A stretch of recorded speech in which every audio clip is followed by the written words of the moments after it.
Iminumungkahi namin na imbestigahan ng Office of the Ombudsman ang mga sumusunod. Una, si DOJ Secretary Remulla Boying, baka managot din si General Romel Francisco D. Marbil, ang Chief PNP, si SILG Secretary John Vic Remulla, si General Nicolas Torre III.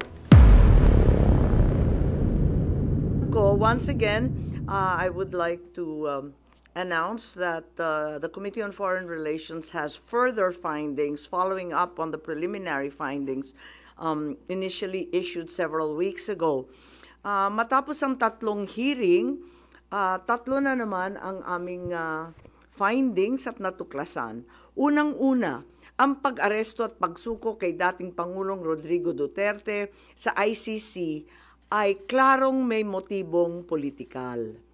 May malinaw na pattern na kung saan may malalaking kaganapang pampolitika bago ang mahahalagang pahayag at aksyon ng administrasyon kaugnay sa ICC.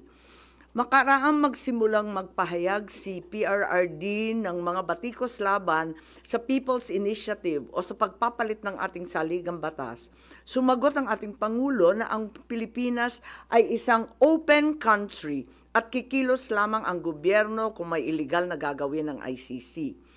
Ngunit matapos dumalo si dating Pangulo sa pagdinig ng Quadcom noong 11 November 2024, sumagot ang ating Executive Secretary na maaring makipagtulungan ang mga lokal na otoridad sa Interpol kung hihingi ng tulong ang ICC.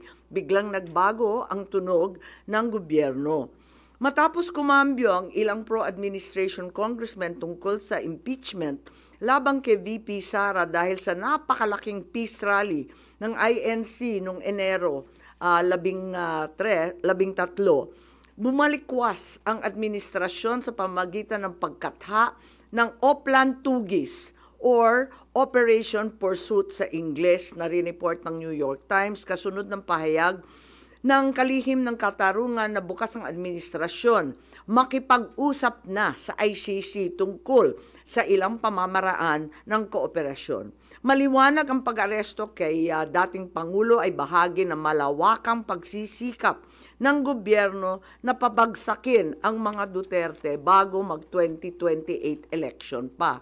Ang unang malinaw na pagtangka upang pabagsakin ay sa pamamagitan ng PI na magsilbing panimula sa pagbabago ng probisyon ng ating konstitusyon para hadlangan makabalik sa 2028. Nang mabigo ito, nagmadali na siraan ang pangalan ng mag-ama. Noong Mayo 2024, sinimulan na ng Kongreso sa Committee ng Human Rights ang pagsisiyasat tungkol sa EJK, pinalawak noong Agosto 2024 at doon na nagmula ang pagbuo ng Quadcom.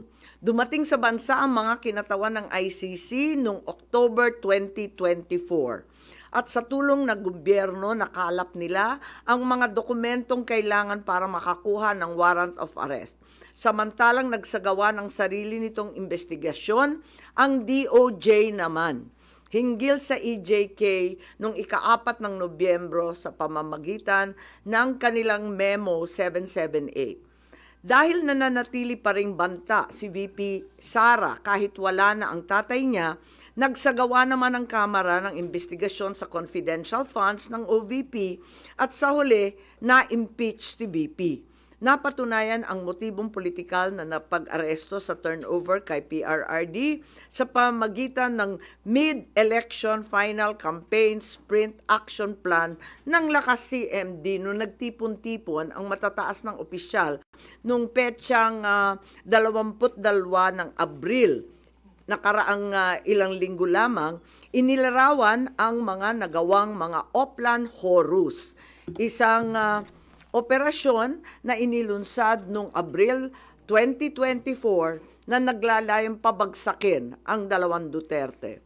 Sa bahagi ng action plan, How to Attack, tinukoy ng ilang ahensya ng gobyerno, kabilang ang PNP, Kamara ng Kinatawan, sa nakipagtulungan ng dating Senador Antonio Trillanes upang tulungan ng ICC prosecutor makakuha ng warrant sa pag-aresto ng dating Pangulo. Binanggit din na nakuha ang kinakailangan boto para sa impeachment ni VP sa pamamagitan ng paggamit ng tinatawag na soft projects katulad ng AIX, AKAP at TUPAD. Doon naman sa bahaging following strategies and moves, tinukoy na kailangan pabilisin ang impeachment ni VP Sara at makakuha ang boto sa Senado sa pamamagitan na naman ng pamimigay ng proyektong for later release or yung mahiwagang FLR bilang gantimpala sa tamang bumotong mga senador. Ikalawa, may magkakaugnay na pagtatangkang pagtakpan ang mga detalye at motibo sa likod ng pag-aresto ng dating Pangulo. May cover-up. Habang nagpapatuloy ang unang pagdinig, tumanggi si DILG Remulla na magsalita.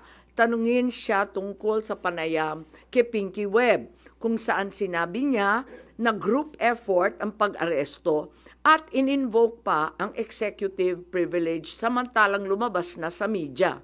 Una, tinawag niyang chismis ang pahayag. Ngunit nang mabisto, tinulungan na lamang ng kapatid at sinabing executive privilege na nga. Isa pang malakas na sandata ng administrasyon upang pigilan ng komite ang pagsisiwalat ng katotohanan ay paggamit ng tinatawag na sub-judice rule. Halimbawa, nung mahuli si General Torre na nagbibigay ng maling pahayag tungkol sa pagmamadaling ilipat si PRRD sa Hague dahil daw sa Article 125 ng Revised Penal Code, ngunit nung ipunto na yung Revised Penal Code, Article 125, ay para lamang sa warrantless arrest, bigla niyang ginamit ang sub-judice na naman. Isa pang indikasyon sa pagtatakip ng administrasyon ay ang blanket invocation ng executive privilege ni Executive Secretary Bersamin upang pagbawalan lahat ng opisyal ng ehekutibo dumalo sa ikalawang hearing noong 3 ng Abril. Mas lumala pa ito nang sa hindi pangkaraniwang hakbang, tumanggi ang ating Senate President pumirma ng mga sabpina noong araw na yon. Bagaman dumalo mga opisyal sa ikatlong pagdinig noong 10 ng Abril, ginamit pa rin ang executive privilege sa mga susunod na isapin. Kung sino-sino nag-utos ng pag-aresto, kung sino ang nag-utos ng paglipat niya sa Hague, at kung paano nakuha ang eroplano na ginamit sa paglipat. Hindi nagtapos ang cover-up sa pagdinig dahil alam din natin na matapos yon pinalaya si Ambassador Lacanlilao at hindi na naman pinirmahan yung mga sabpina. Matapos ang pag-aresto kay PRRD, lumakas ang pro-Duterte sentiment at bumagsak ang trust rating ng administrasyon.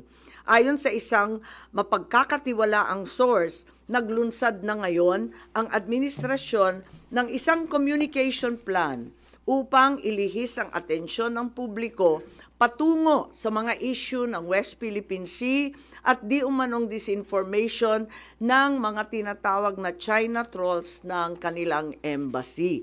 Kaya asahan natin na ito ang magiging balita sa mga susunod na araw. Hindi inaasahan ang political backlash sa pag-aresto sa dating Pangulo, kaya ngayon sinusubukan nilang kontrolin ang sitwasyon sa pamamagitan ng pag-focus sa West Philippine Sea, pagsisi sa China, at sa huli ay iuugnay ang pagtaas ng suporta kay Duterte sa sinasabing kampanya disinformation ng China. So una, may duda tayo na politically motivated. Ikalawa, whole of government ang nagamit dito, na talaga naman comprehensive itong planong ito. At ikatlo, ang mga posibleng managutan ng criminal and administrative charges. At iminumungkahi namin na imbestigahan ng Office of the Ombudsman ang mga sumusunod. Una, si DOJ Secretary Remulla Boying maaring managot sa violation of RA 3019, Anti-Graft and Corrupt Practices for sanctioning an invalid administrative arrest against the former president in contravention of the ruling of the Supreme Court in the 2023 case of Immigration versus Juan Wenle. Maliwanag na napakadaming kondisyon, kwalifikasyon at requirement na isinaad ng ating Korte Suprema doon. Ikalawa, usurpation ng DOJ ng judicial functions. Kahit hindi sila korte, naghahatol sila na halos sila ang naging husgado. Ikatlo, grave misconduct and conduct prejudicial to the best interest of public service. Ikalawa, baka managot din si General Romel Francisco D. Marbil, ang Chief PNP, sa arbitrary detention, Article 124 ng Revised Penal Code. Violation of RA 3019, anti-graft and corrupt practices for inducing or persuading General Torre to perform an act in violation of laws, rules, and regulations or an offense in connection with the official duties of the latter. Grave misconduct and conduct prejudicial to the best interest of public service. Andito rin sa mga nakalista at ayon din sa payo ni dating Supreme Court Justice na nagpayo sa atin na malahil si SILG Secretary John Vic Remulla ay maakusahan din ng arbitrary detention katulad nung iba. Violation of 31.9 for inducing General Torre and Marbil to perform an act in violation of the Constitution and our laws. Ikatlo, grave misconduct and conduct prejudicial to the best interest of public service. Ang ikaapat na maaring patawan din ng kaso ay si General Nicolas Torre III. Maaring managot sa arbitrary detention. 2 counts of arbitrary detention, not only against the former president, but also against former Executive Secretary Medialdea.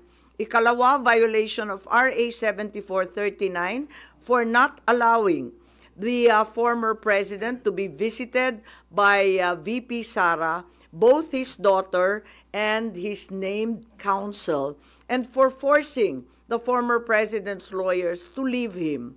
Also, the violation of 3019 for allowing himself to be induced or persuaded by General Marbil or SILG Remulla to perform an act in violation of law, rules, and regulations in connection with his official functions.